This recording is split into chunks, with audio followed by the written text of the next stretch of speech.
Shared with you before I got here. Before I even got here, I met with, I said I was going to meet with the governor, the AG, and the Mayor Fry, Mayor Herr, and I've done all of that. I've also met with various police chiefs and sheriffs. And one thing we all had in common was the importance of ensuring and maintaining public safety. Overall, we made a lot of progress through extensive engagement, meeting with them and other key stakeholders. And it is expected that those engagements and discussions will continue going forward in order to enhance exchange of information and more coordination. As a result of this surge operation, we have greatly reduced the number of targets for enforcement action. And many criminal aliens have been arrested and taken off the streets, including murderers, sex offenders, national security threats, gang members, and other violent criminals. Just this week, ICE arrested a criminal alien with criminal convictions for rape, acts with a child under 14 years of age with force, lewd and lascivious acts with a child under 14. ICE also arrested 2 criminal aliens with criminal sexual misconduct convictions, among other violent criminals. Through targeted enforcement operations based on reasonable suspicion and prioritizing safety and security, ICE will continue to identify, arrest, and remove illegal aliens that pose a risk to public safety, like we've done for years. And our officers will carry out those duties with professionalism, integrity, and compassion, like we've done for years. We will enforce the immigration law against all persons in the United States illegally. I want to say something about the various unfounded complaints I'm hearing about ICE enforcement operations.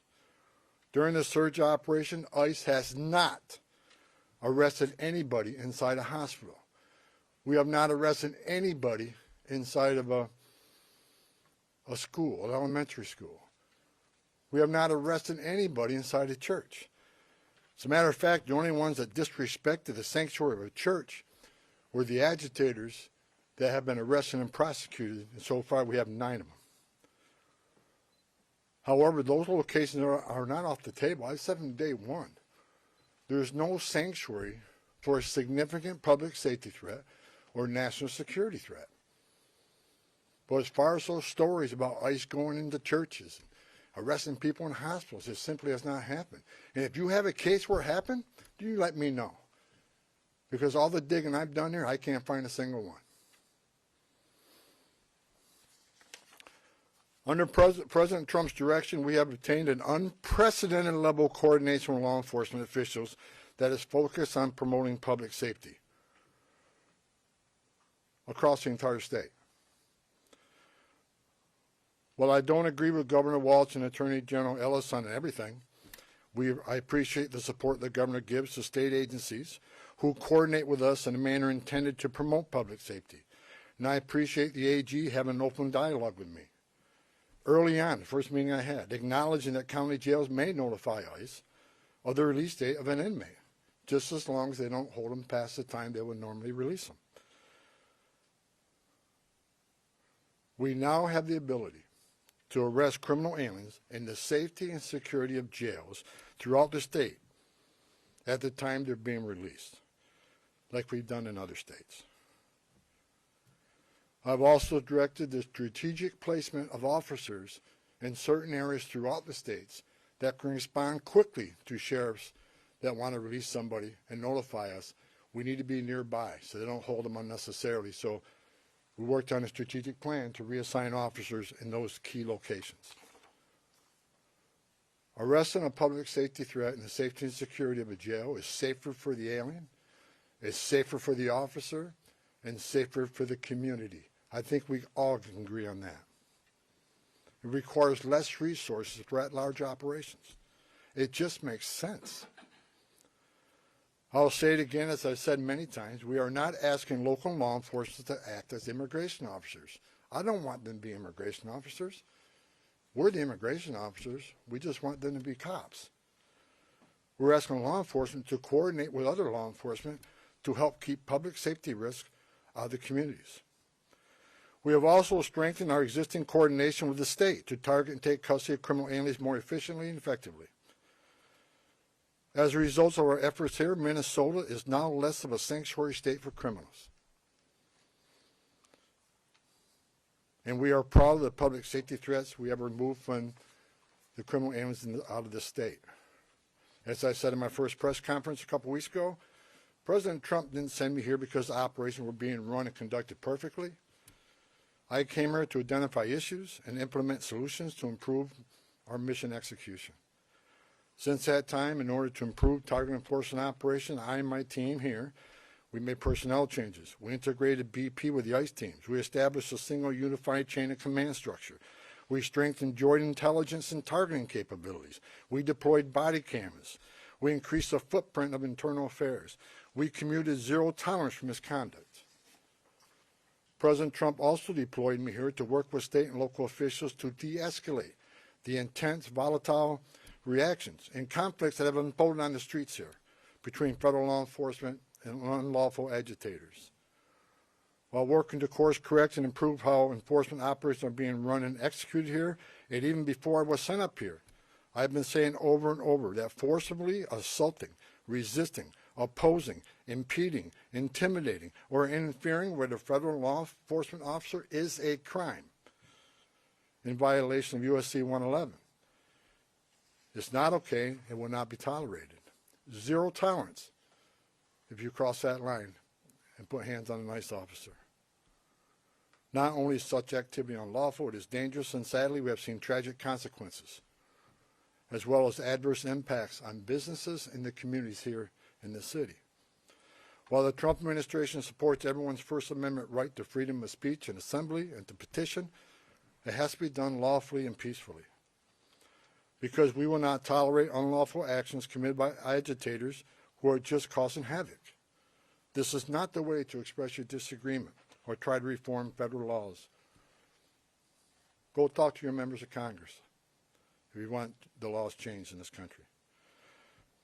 Nor is doxing federal law enforcement personnel and their families, it's just not right. Enough is enough with this misguided, reckless, and shameful behavior.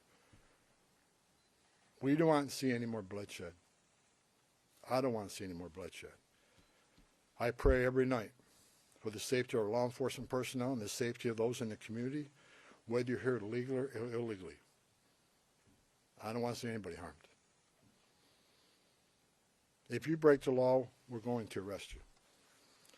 We have already arrested more than 200 people for violations of USC 111. The U.S. Attorney's Office has already accepted many for prosecutions, and some are still pending. I have also received commitments from state and local law enforcement that they will respond if federal law enforcement is being impeded or assaulted. They will shut down unlawful agitator activity, including arresting agitators involved and seeing them follow through. And we're seeing them follow through on those commitments. We've seen this past weekend that the state and local law enforcement have taken action when it comes to public safety. And bless them for doing that. Since I have been here, I've repeatedly emphasized that the unlawful and violent agitator activity is unacceptable and must wind down as a condition for further drawdown of law enforcement personnel. I cannot remove law enforcement personnel while violence poses serious risk to our officers. I will not leave my officers in that position. It is worth knowing that in all my meetings and discussions since I got here, I've not heard one federal, state, local law enforcement, or judicial official, nor any member of the business or faith communities that I met with, say that ICE is an illegitimate agency that doesn't have a real mission. Quite the opposite. All I've heard is the acknowledgement that federal immigration laws passed by Congress do exist, and ICE has a legitimate responsibility to enforce those laws. ICE is a legitimate federal law enforcement agency. We're not out scouring the streets to disappear people or deny people their civil rights or due process. In addition to taking public safety threats off the street, ICE, here in this state, have located 3,364 missing unaccompanied alien children. Children that the last administration lost and weren't even looking for. That's because of the leadership of President Trump, these children were located. As part of the de-escalation efforts, I have called on state and local officials these past few weeks to tone down the rhetoric and denounce unlawful activities being conducted by the agitators. We don't have to agree on everything, and we definitely do not. But we all agree that the lawlessness and chaos and disruption that is occurring on the street needs to end. I want to thank Governor Walz for his messages focusing on peace and his support for the Minnesota State Troopers to respond to unlawful situations that put federal officers and the public at risk. I also want to thank Mayor Frey for taking a public stance against agitators setting up barricades that block streets and endanger public safety, and for directing the police to take those roadblocks down. Additionally, I want to thank Police Chief O'Hara, Sheriff Witt, and various other local law enforcement for their responsiveness and efforts to maintain law and order in the streets. We've seen a big change here in the last couple of weeks, and it's all good changes. I'm also pleased to report that we're seeing a notable decrease on unlawful agitator activity here in Minneapolis and overall throughout the state. This is great news for Minnesota communities that have been adversely impacted by the lawlessness and chaos on the street. We have what we call here QRFs, Quick Response Force, security teams, that get called out when ICE officers are out doing operations. They get into trouble, if agitators get out of control, if there's a danger and public safety is at risk, these QRFs respond to help these officers get off the X and get out of that situation. I asked today when I got here, I want to know what the QRFs call outs are, what their deployments are. I want to know every time a QRF is called out. The QRF deployments have dropped dramatically because we have less of that occurring, less of the agitator that cross that line. That is a good thing. That is a win for everybody, not just for the safety of law enforcement officers. It's a win for this community. With that, and success that has been made arresting public safety threats and other priorities since this surge operation began, as well as the unprecedented levels of coordination we have obtained from state officials and local law enforcement, I have proposed, and President Trump has concurred, that this surge operation conclude. A significant drawdown has already been underway this week and will continue through the next week. We have a lot of work to do across this country to remove public safety risk who shouldn't even be in this country, and to deliver on President Trump's promise for strong border security and mass deportation.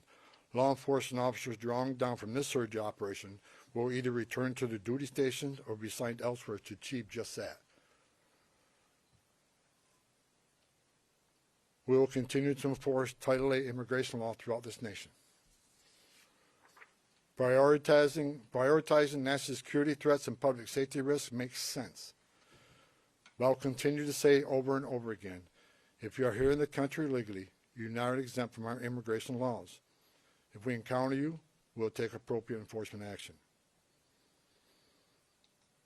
For those that say we are backing down from immigration enforcement or the promise of mass deportations, you are simply wrong. Look at the data. Record number of arrests and deportations under President Trump's first year. And we'll continue that effort. Prioritizing public safety threats and national security threats doesn't mean we forget about everybody else. We will take action on everybody else. That's just a stone cold fact. A small footprint of personnel will remain for a period of time to close out and transition full command and control back to the field office, as well as to ensure agitator activity continues to decline, and that state and local law enforcement continue to respond to ensure officer and community safety. Additionally, federal government personnel assigned to conduct criminal investigation into the agitators, as well as the personnel assigned here for the fraud investigations, will remain in place until their work is done.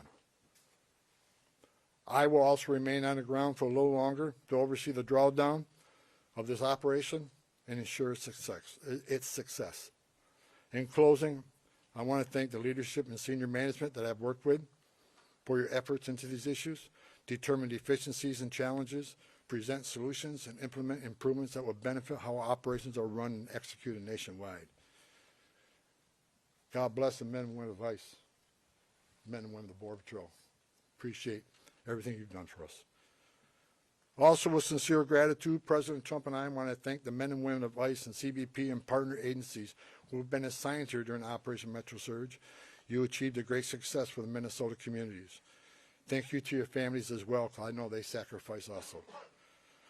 Thank you, President Trump, for your vision, as well as your support and confidence in these brave, dedicated patriots that work hard to deliver on your strong commitment to law and order, public safety, prosperity for American communities. Today, we have the most secure border in American history. We are seeing record numbers of people being arrested and deported. Your promise to make America safe again is being played out every day on the streets of this country. I've said it many times. I worked for 6 different presidents, 10 different administrations. No one has done it better than President Trump. God bless this great country. I'll take questions now. We'll take a couple questions, no follow-ups. I'll start off with Frankie. Yeah.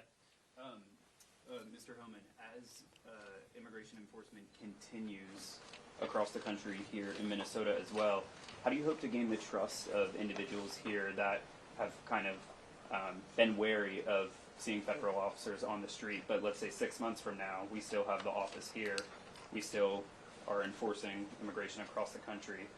What do you hope things to look like, and what are you asking for the public? Look, I just want people to look at the data on what this administration has done.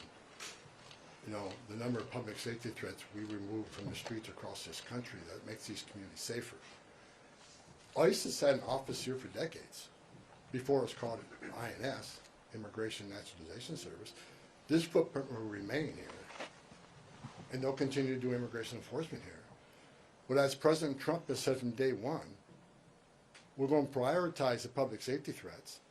Again, but prioritization doesn't mean forget about everybody else. That means you have a criminal alien here and non-criminal here. The criminal always comes first because he's the biggest threat to the communities. We're going to continue to force immigration law. Look, we'll get back to the footprint here, the normal footprint here, but there will be some security teams staying here, the QRFs, until we're assured that those agitators incidents either stay low or further decline. I'm not going to remove everybody out of the safety of our officers, but like I said, and Operation Metro Surge is ending.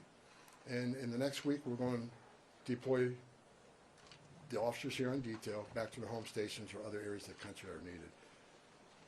But we're going to continue to enforce immigration law. That's what the American people voted for. But it has to be a priority of criminals. And look, I hear all the hate about, you know, you should arrest everybody. Well, we are. But we're prioritizing those who are the biggest threat to our community.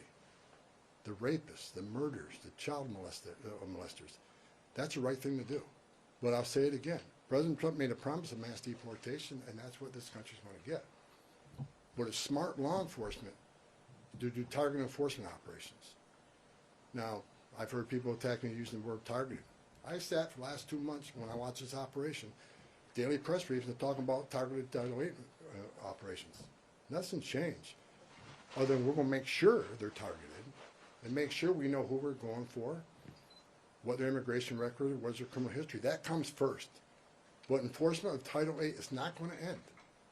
If you're in this country legally, you're not off the table. And I think we're proving that if you look at the data.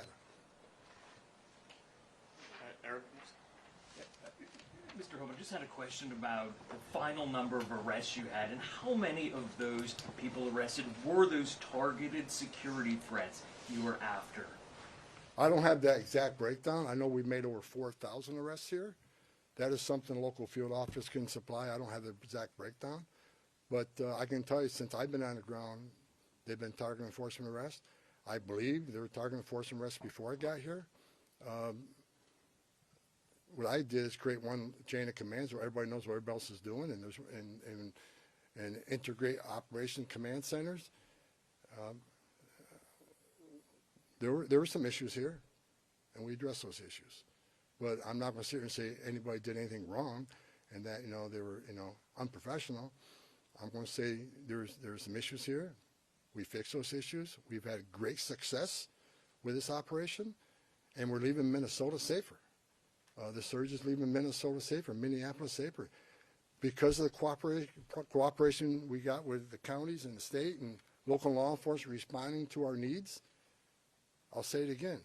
It's less of a sanctuary state for criminals.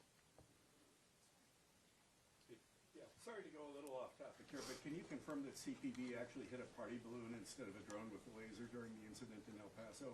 And why wasn't that action coordinated with the FAA? I have no information on that. It's out of my league. So we're going to keep the questions to Minnesota topic. Go ahead. Mr. Homan, can you specify how many county sheriffs, local jails have agreed to work with you and honor ICE detainers? I have not met one county jail that says no to us. They want to work with us. Okay, we have time for one more. Go ahead. Yes, hi, Mr. Homan. You talked about this unprecedented level of cooperation between local officials and yourself. Can you explain more what is changed now in terms of that cooperation from before? Several things have changed. First of all, when the agents were out doing operations and the agitators got a hand and posed a public safety threat, not just to the officers but the communities, law enforcement response has been sporadic at best. I think at what you see now, what you saw this past weekend, is law enforcement's responding to public safety needs quickly. And people were arrested for violating city ordinances as far as when unlawful assembly and so forth. They come to assist us to make sure our officers, the person we have in custody, leave that scene safely. You've seen it this weekend, and I'm happy that the local and state was there also, that responded, and we haven't seen any incidents of them not responding since we have these agreements in place now. As far as the jails, we got more cooperation and more jails than they had before we got here. And that's a good thing. We're having conversations with the state. And state already accepted our detainers, but we're moving further on our agreements for the state. So the cooperation we have here is going to keep this city safer. It's going to keep our agents safer. Arresting public safety threats in a jail just makes sense. If you look at, I was talking to my chief of staff this morning on the way over here, I see that most people on the other side, when I say the other side, I see this argument, Democrats versus Republicans, whatever. But most of the people, even Democrats, are saying they want public safety threats to be the focus. They think public safety threats, illegal aliens, should be addressed. But to say that and not let us into jail, you can't square that.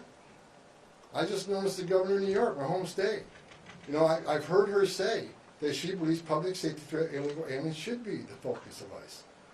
But to have a press conference last week to lock us out of the jails and end 287G agreements, how do you square that?